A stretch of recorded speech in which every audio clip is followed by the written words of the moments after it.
Do you consider France an adversary, Sergey Lavrov? Do you think we are your adversaries?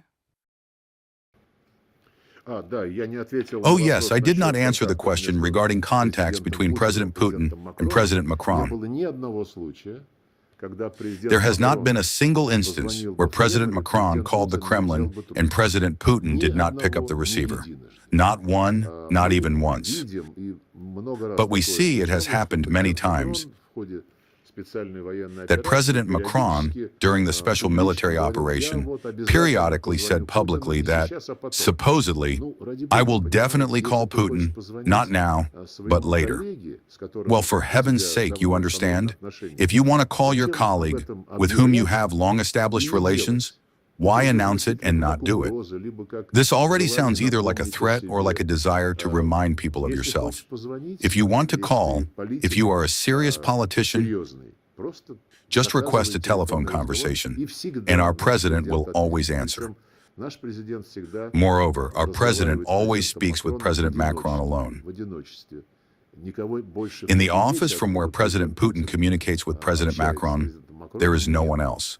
While in Paris, we saw this was shown on television, in social networks.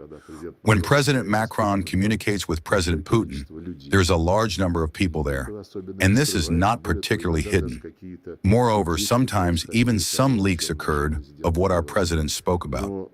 But the fundamental position of Vladimir Putin is that he is always ready for a conversation.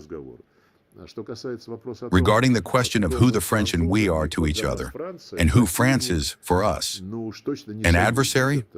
Well, certainly not an ally. I can tell you that right away. We were partners with France, as we were with the entire European Union.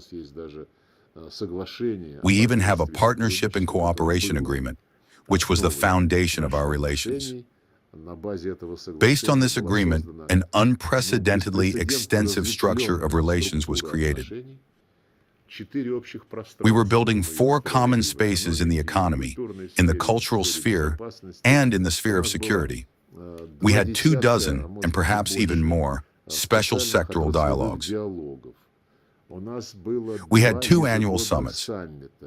The European Union had no practice of 2 summits a year with any other country. Annual meetings of foreign ministers and the EU High Representative for Foreign Affairs and Security Policy, under whose auspices a coordination mechanism was created that monitored the implementation of all agreements. All of this was suddenly cut off by the European Union, and Russia was declared a country to which it is necessary to inflict a strategic defeat. Well, and I think you yourself will understand. If someone accuses, or rather threatens us with a strategic defeat, who is that? Is that a partner or an adversary? You determine that for yourself. I think that in order to understand what is being discussed, the facts that have been presented in abundance in the information space over the last 4 years are sufficient.